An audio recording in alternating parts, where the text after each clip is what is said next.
Ô, pessoal. Ô, pessoal, peço desculpas, eu me distraí aqui e o Zoom desligou automático, viu? Me perdoem. Acontece nas melhores famílias. É que minha esposa deu um problema no celular dela, eu estava tentando corrigir, aí eu me distraí. Esperar o pessoal entrar agora, né? Isso, já estão entrando aqui já.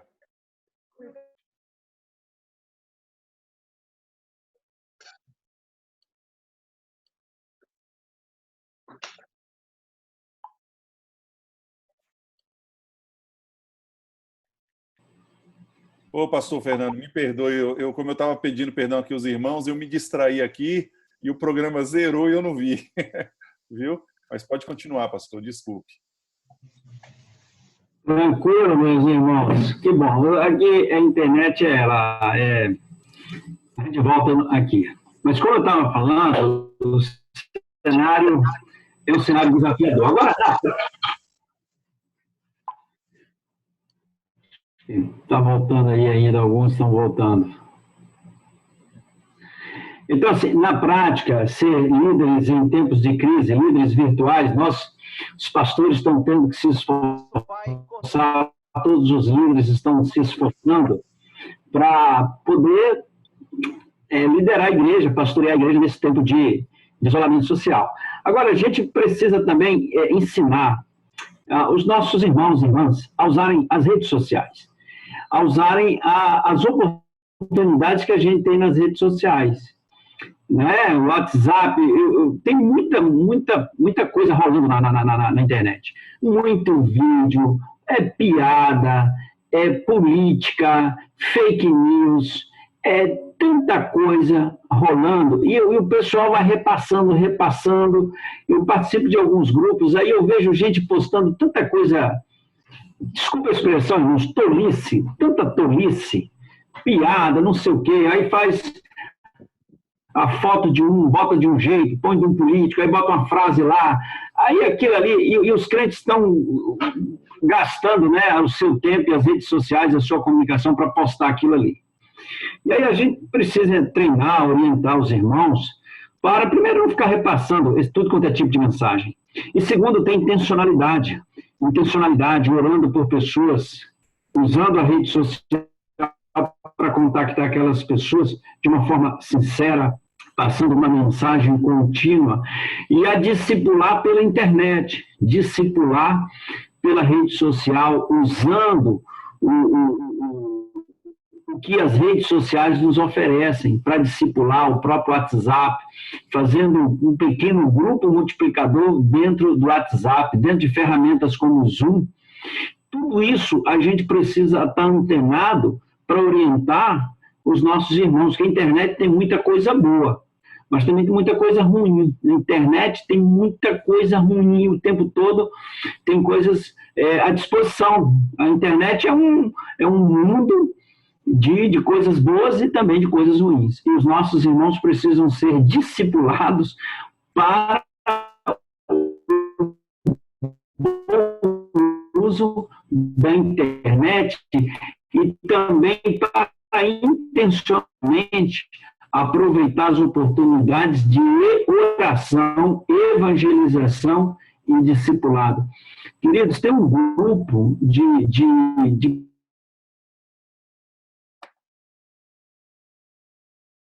Pastor Fernando, está travando a sua internet. Essa última fala sua, nós não conseguimos ouvir. Ok. Agora está me ouvindo? Agora sim, ok. Ok. A internet está muito disputada, carregada. Tem hora que ela fica falhando. Mas, irmãos, o ponto é a gente aproveitar a oportunidade que Deus está nos dando nesse tempo, usar bem as redes sociais e aí os princípios de igreja multiplicadora. Orar, a gente consegue praticar isso, claro, evangelizar, discipular, formar pequenos grupos multiplicadores pelas redes sociais, muito dá para a gente fazer e dá para a gente fazer muita coisa. aproveitando esse tempo e treinando o pessoal da nossa igreja, mantendo o relacionamento, a comunhão com eles. E esse é um tempo que nós não podemos estar ausentes, dizer, não, esse negócio de rede social, esse negócio de internet, esse negócio não é para nós. Se nós ficarmos ausentes, o mal estará presente. Então, nós precisamos estar presentes e usando bem a oportunidade que Deus está nos dando. E hoje, a população, a grande maioria, tem um celular, está se conectando, está comunicando.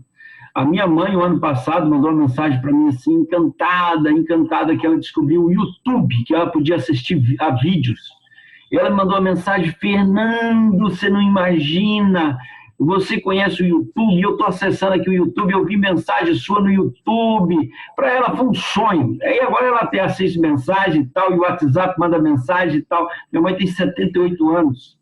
E ela está conectada na internet, acompanhando tudo. Ela recebe mensagens lá da Junta de Missões Nacionais, ela acha que a mensagem é exclusiva para ela, que mandou para ela ali, lá, acha que só foi para ela aquela mensagem, que é uma notícia missionária. Fala, me mandaram um vídeo aqui, o pessoal teve o trabalho de preparar um vídeo e mandar para mim. Nós já está lá, as pessoas estão conectadas. E a gente não pode perder a oportunidade que Deus está nos dando nesse tempo de uma maneira assim,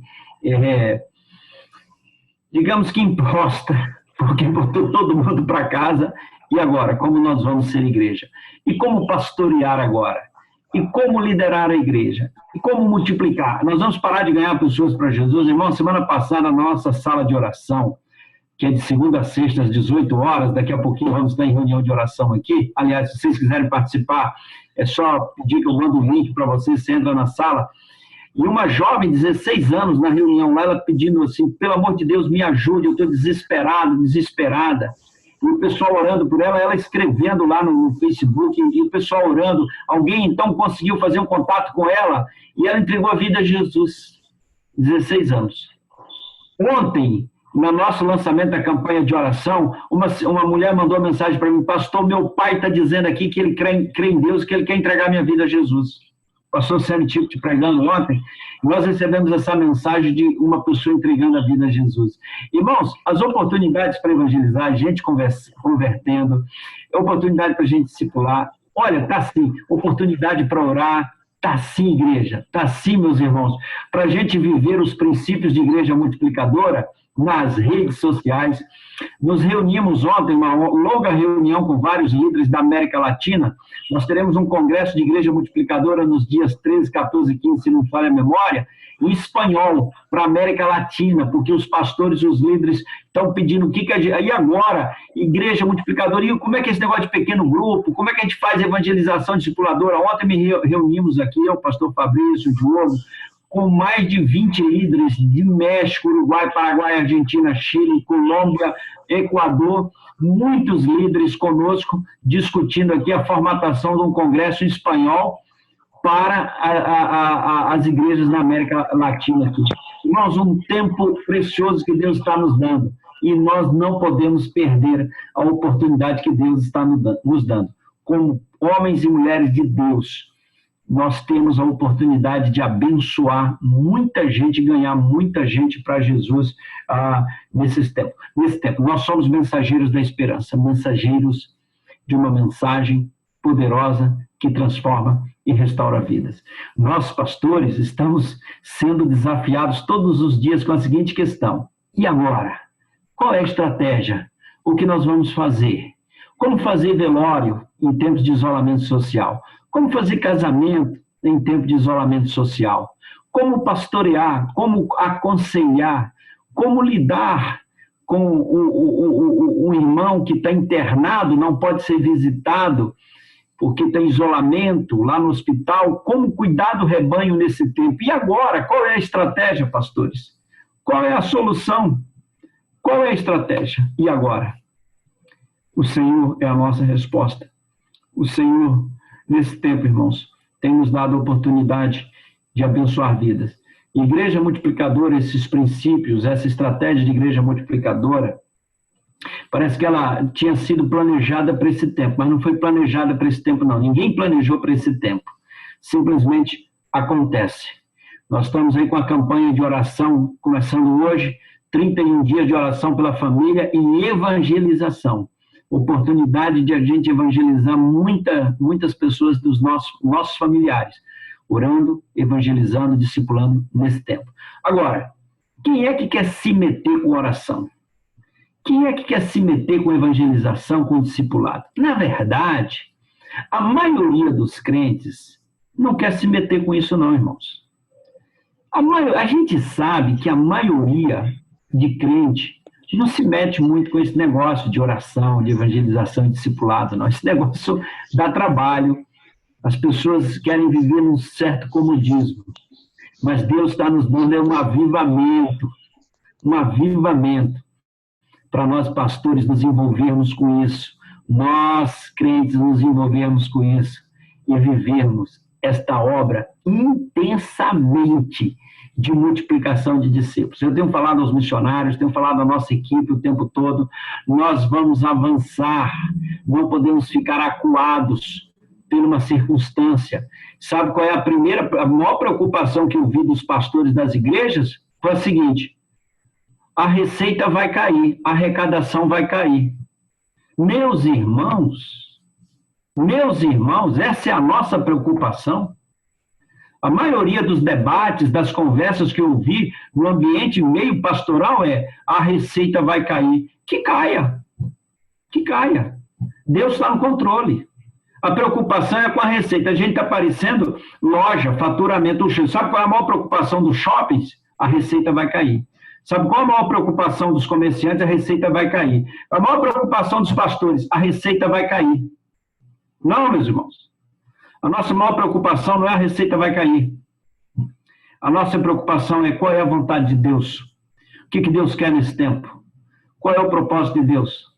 A nossa maior preocupação é e o povo de Deus, e as ovelhas, e o rebanho, e o reino de Deus, e a obra de Deus. Ora, se a receita cai, é a igreja do Senhor Jesus. Nós estamos preocupados com isso? Claro, imagina eu liderando missões nacionais, temos aí mais de 1.000 pessoas que dependem de missões nacionais, como missionários, famílias que a junta sustenta como missionários. Eu tenho toda essa preocupação. E que se nós não tivermos os recursos para pagar salários, sustentar os missionários, nós vamos ter que dispensá-los. Nós estamos orando para não dispensar nenhum projeto recuar. Vamos orar e pedir a Deus que dê os recursos necessários para a obra dele fazer, para que a obra dele seja feita. Mas a maior preocupação hoje dos pastores das igrejas não pode ser a arrecadação. Os dízimos estão caindo, e agora o desespero, o que nós vamos fazer? Meus irmãos, a minha maior preocupação nesse momento é a seguinte: proclamar o Evangelho, buscar a vontade de Deus, cuidar das ovelhas do Senhor Jesus. Os recursos, Deus proverá. Os recursos, Deus enviará. E se a igreja tiver que sobreviver com 0 recurso, ela vai sobreviver com 0 recurso. A igreja do Senhor Jesus, ela não vai morrer. A igreja é vitoriosa, ela vai permanecer. O que às vezes a gente está preocupado é com o nosso status quo, é com o nosso bem-estar, com a nossa zona de conforto, e Deus está chacoalhando a gente. A nossa maior preocupação nesse momento não pode ser com as receitas da igreja. A nossa maior preocupação precisa ser com as pessoas, com as vidas preciosas que nós podemos abençoar, sejam os membros da igreja, sejam os não membros. Qual é a mensagem de preocupação? Sabe qual é a maior preocupação de alguns líderes evangélicos em abrir a igreja, pressionar o governo para abrir a igreja? Porque a receita está caindo. A nossa maior preocupação para abrir a igreja deveria ser outra, e não porque a receita vai cair, não vai poder honrar os programas de televisão e outras coisas mais. É uma vergonha para nós pressionar o governo para abrir as igrejas porque a receita está caindo. Estou dizendo que é nós batistas não, mas evangélicos de uma maneira geral. Sabemos que o que está por trás dessa pressão para abrir os templos é porque as receitas estão caindo. Meus irmãos, eu acho que essa não tem que ser a nossa maior preocupação. A maior preocupação é como nós vamos cumprir a vontade de Deus nesse tempo, ganhando pessoas para Jesus, como nós vamos cuidar da igreja do Senhor Jesus nesse tempo. Igreja multiplicadora são princípios de vida cristã, para nós vivermos nesse tempo de pandemia, usando redes sociais e abençoando muitas pessoas. A nossa equipe de igreja multiplicadora nunca foi tão demandada por pastores no Brasil, fora do Brasil, pedindo treinamento, material e tal, pastores pedindo ajuda, como começar pequenos grupos agora, pastor Anacleto, como começar pequenos grupos multiplicadores agora na minha igreja pela internet, como nós podemos fazer? Por isso que nós começamos a Terça Multiplique, toda terça-feira, 10 da manhã, exatamente para dar recursos, suporte, ajuda, material, disponibilizar para ajudar nesse tempo. E graças a Deus por muitos líderes que estão avivados, com o olho aberto, o coração cheio de amor, para aproveitar o momento e avançar, discipular, abençoar, ter uma palavra profética de esperança, de vida, uma palavra profética de transformação em nome de Jesus para esse tempo, para esta geração. Pastor Renildo, eu acho que eu já falei demais, assim, abordei tanta coisa, falei de tantos assuntos, generalizando tanta coisa aqui, mas esses pontos todos para a gente refletir, eu queria que vocês refletissem sobre isso, e aqui para mim é um bate-papo. Se quiser perguntar, falar, discordar, fiquem à vontade, vamos conversar, estou à disposição. Pronto, pastor, isso aí.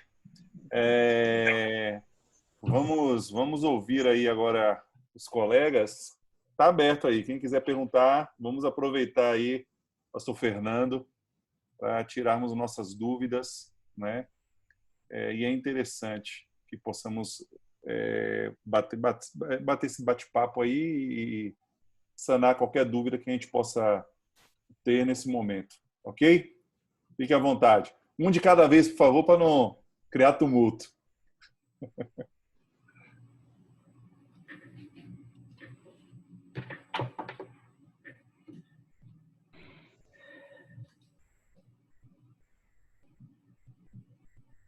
Pastor Godoy abriu o microfone. O Fábio Bastos. Acho que ele sinalizou com a mão ali, quer falar. Pronto, Fábio, já ativei. Pronto. Boa tarde, pastor Fernando Brandão. Boa tarde, colegas, líderes. Boa tarde, meu irmão de Salvador. A minha pergunta é a seguinte. Não é o meu caso, graças a Deus. A segunda Igreja Batista em Vitória da Conquista, que é o pastor Gilvan, está envolvido com a Igreja Multiplicadora.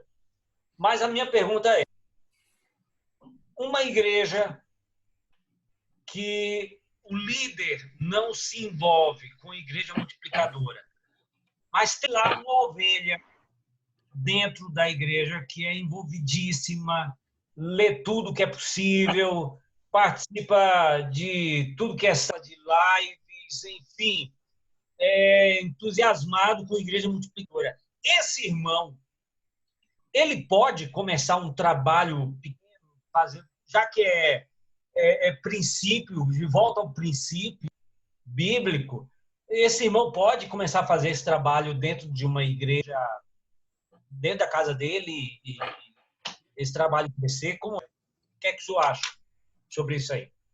É muito importante. É muito importante, pastor Fábio, que assim, as ovelhas se submetam, né, à orientação do seu pastor. E as ovelhas precisam ser leais e verdadeiras com seus pastores.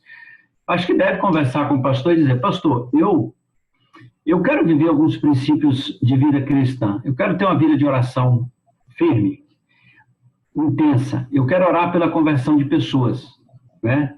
Eu quero orar e eu quero começar a evangelizar pessoas e discipular pessoas. E essas pessoas aceitando, eu quero levá-las lá para casa para a gente fazer um encontro semanal e ter um momento lá, um pequeno grupo, para a gente orar, evangelizar e discipular. Eu acho que um pastor que fala para a ovelha assim, olha, não, você não deve ter uma vida de oração, não, você não deve evangelizar a pessoa, orar pela conversão de pessoas, nem evangelizar, nem discipular pessoas. Eu acho que você não deve levar as pessoas para sua casa para fazer um pequeno grupo, para levar essas pessoas a se converterem. Eu acho que há alguma coisa equivocada nesse aspecto. Então, assim, viver uma vida de oração, evangelizar, discipular pessoas e receber pessoas na sua casa para levá-las a Jesus e edificá-las, discipular essas pessoas, isso é vida cristã. Não tem... eu tenho dificuldades em entender um pastor que vai dizer, não faça isso. E se esse grupo crescer lá em casa, pastor, e tiver umas 40 pessoas convertidas, sei lá, 20, 30, eu queria formar alguns líderes desses aí, investir neles, para que não só eu fizesse, mas que outras pessoas fizessem, que esses grupos se multiplicassem para a gente alcançar mais pessoas. E alguém vai dizer, não faça isso. Isso é ruim. Ok. Pastor Fábio, esse é o ponto. Não é que as pessoas às vezes entendem, pastores entendem assim, igreja multiplicadora é para implantar na estrutura da igreja. Igreja multiplicadora são princípios para implantar na vida dos crentes. Ok. Eu tive... ok. A pergunta foi justamente porque existem igrejas, eu já pastorei ali no Vale do São Francisco, conheço muito bem o campo ali em Recife. Existem igrejas onde os pastores querem manter aquele trabalho convencional, sem muito voltado para pequenos grupos, não querem saber de pequenos grupos. Na semana passada eu até comentei, existem muitas igrejas ainda traumatizadas por conta do G12 e não querem saber de célula, não querem saber de pequenos grupos. Então é por isso que eu fiz essa pergunta. Se de repente um irmãozinho... Mas o senhor já me respondeu. Agora, pastor, eu imagino assim, geralmente, na minha percepção, pastores são pessoas inteligentes. Pastores são pessoas esclarecidas, cabeça aberta. Pastores são pessoas que examinam, que leem, que sabem fazer, têm discernimento. Pastores não podem ser, eu sou contra, eu não estou traumatizado com isso. Pastor, para mim, é uma pessoa que examina a Escritura, examina tudo e retém o que é bom. Tem nada a ver com G12, uma igreja multiplicadora não tem nada a ver com G12. Para quem é uma pessoa que tem discernimento, pegar o material, ler, avaliar, passa no escrutínio, tem dúvida, senta com mais uns 3 colegas, passa no escrutínio, analisa. Pastor geralmente é uma pessoa inteligente, que tem discernimento, que lê muito, que compara, que analisa. Então, se pegar, por exemplo, igreja multiplicadora e falar assim, isso aí é igual célula de G12, totalmente descabido, não tem sentido esse tipo de coisa. É só pegar o material, fazer uma análise. Todo o material de igreja multiplicadora está à disposição e qualquer um dos nossos líderes aí que trabalham está à disposição para sentar com qualquer um e tirar dúvida. Nós não temos nada assim de quem trabalha direto conosco, quem está muito envolvido, sabe? Não tem nada debaixo do pano, coisa subliminar, a coisa é escancarada, é aberta, a gente anda na luz do Senhor. Agora, tem pastores, meu irmão, como eu vi de um pastor uma vez, alguns anos atrás, lá no interior de Minas, ele dizia assim, pastor, minha igreja tem 100 membros e eu não quero que ela cresça, eu não quero que tenha mais de 100 pessoas na igreja. Eu só vou pastorear 100 pessoas. Eu não quero que a igreja cresça.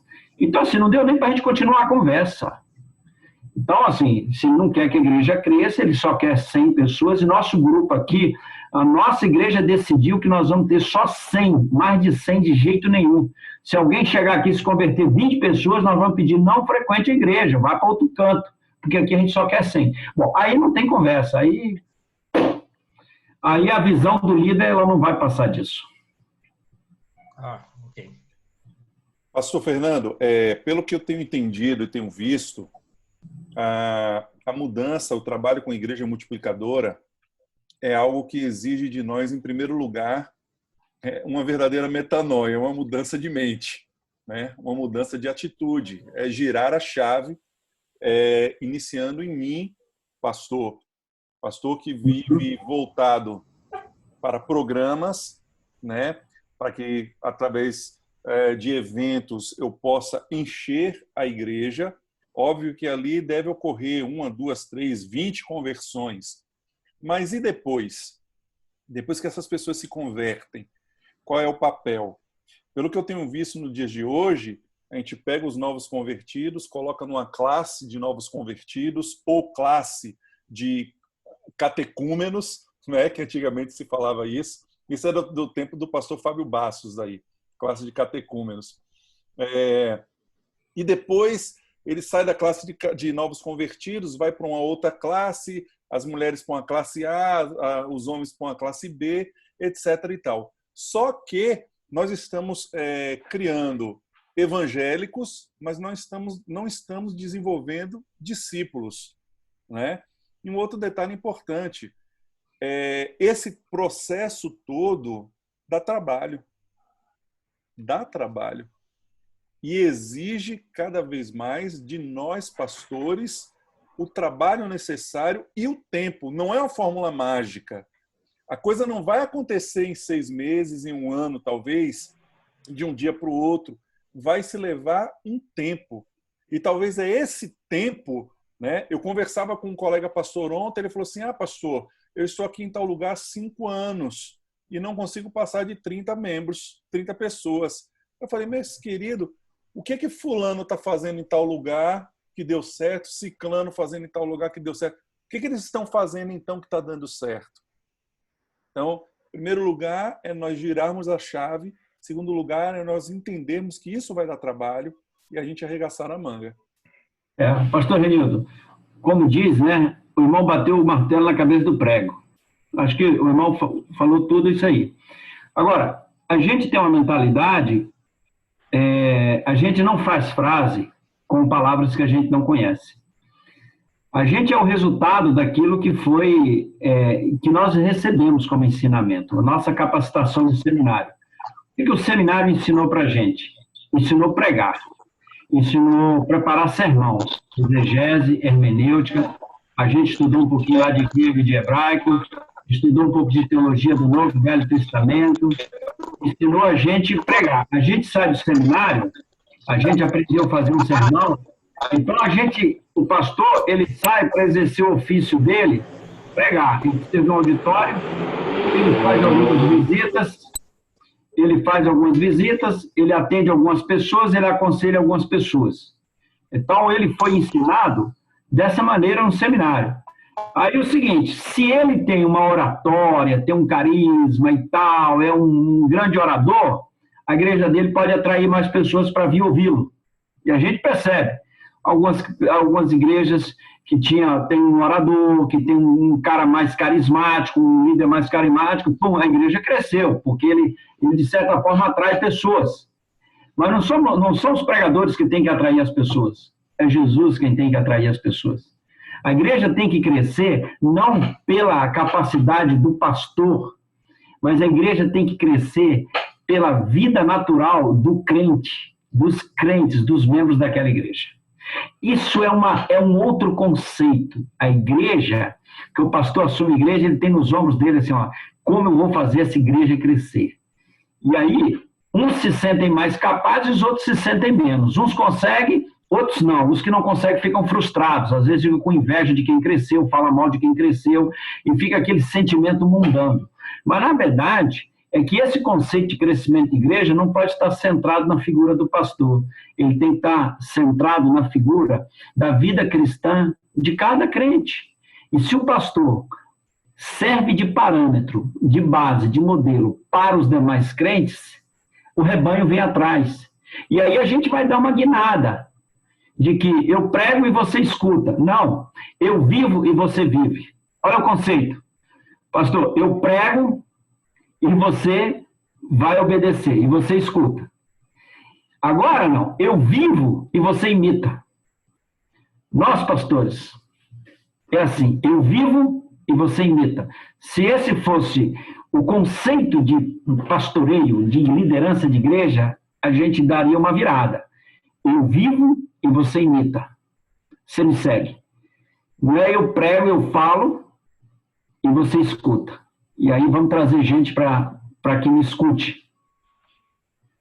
Aí, meu amigo, mexe um pouco com os nossos modelos mentais e dizer, pastor, você foi chamado para viver uma vida tão autêntica, cristã, que o rebanho vai te imitar. E todo mundo vai ter uma vida parecida com a sua. E o que o senhor fizer, nós vamos fazer. Meu querido pastor Fernando, boa tarde, saudade do irmão, saudade dos bons tempos que trabalhamos juntos aí na junta, de grande aprendizado para mim, né? E boa tarde também aos colegas, às senhoras que estão conosco aqui. Pastor, eu queria saber se nesse tempo que nós estamos vivendo de isolamento social, existe disponibilidade através da junta dos e-books que estão ligados à questão da igreja multiplicadora. Eu tenho já todos eles, né, em casa, mas eu queria saber se existe a disponibilidade deles, dos livros, da série de livros, né, em e-book, e como fazer para poder consegui-los, a fim de que a gente possa até compartilhar com outras pessoas, algumas pessoas estratégicas na igreja, para que elas possam ler, para que elas possam entrar nessa visão. Eu recentemente falei com o pastor Fabrício, falei também com o líder da Igreja Multiplicadora aqui na Bahia, que nós queremos transformar esse sul. Eu estou aqui no sul da Bahia, estou até meio que de entrão aqui na reunião, né? Que é aí do sudoeste, eu estou no extremo sul, e a nossa visão é plantar essa visão de Igreja Multiplicadora em toda a região onde nós estamos alocados aqui. Então, eu queria saber da disponibilidade de como nós podemos conseguir esses e-books, se eles têm custo ou em que link eles estão disponíveis. Pastor Godoy, que bom te ver, bom falar contigo. Saudades também, você é muito precioso.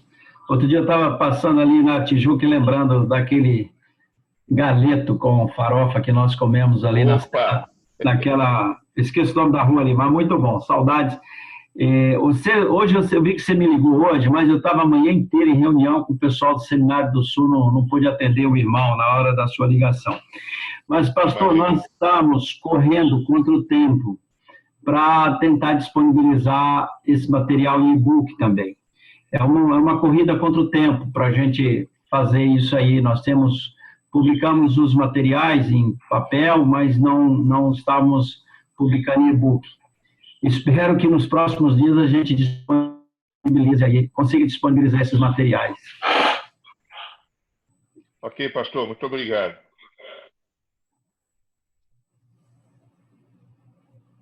Mais alguém? Vamos aproveitar, queridos. Tudo bom, Rafael Machado? Como vai, pastor? Como é que está a saúde? Tudo bem? Graças a Deus, tudo bem, pastor. Graças a Deus, melhor. Pastor, o senhor disse aí sobre o modelo. O líder tem que ser modelo para que possa atrair a igreja a caminhar como Cristo caminhou. Né? O senhor acha, dentro dessa questão de modelo do pastor, para ser modelo para a igreja, além da oração, isso é o principal? O modelo de vida cristã, ele é um modelo que envolve vários aspectos, né?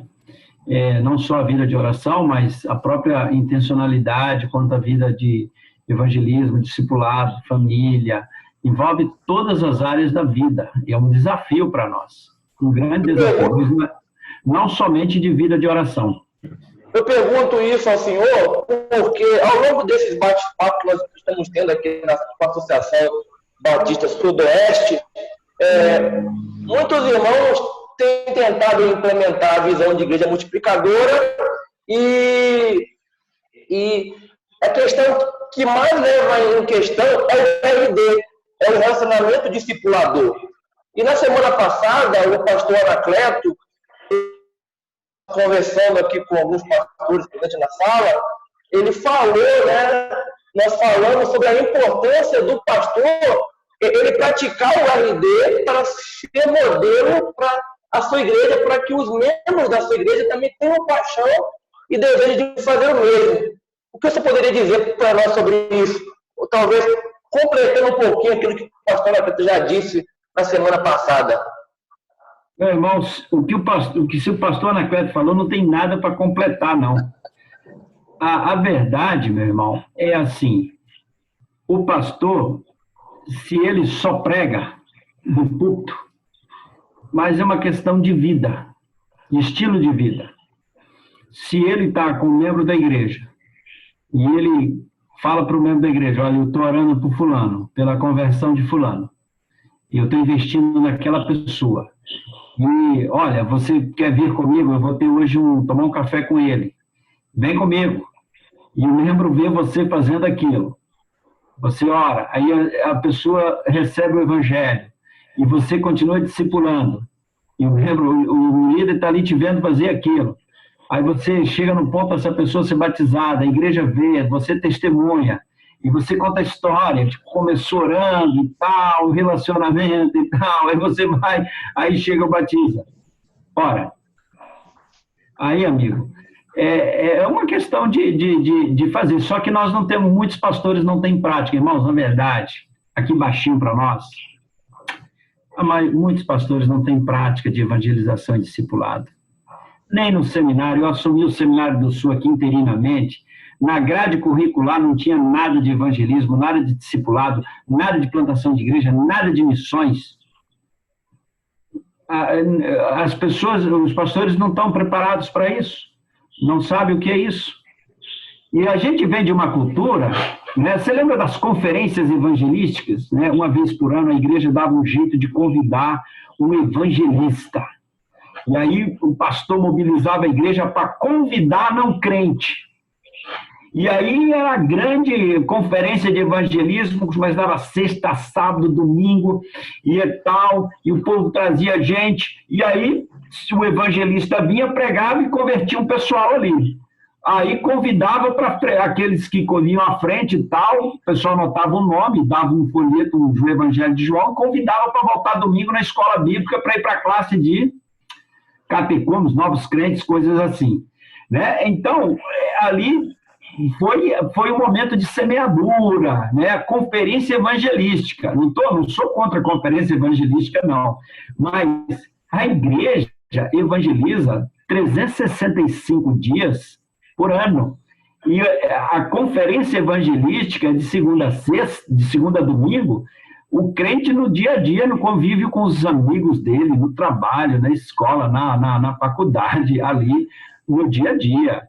Agora, se a mentalidade eu prego no púlpito e as pessoas têm que vir na minha igreja para poder ouvir, se converter, aí mas a coisa não vai avançar muito nesse aspecto. A gente percebe que evangelho é relacionamento.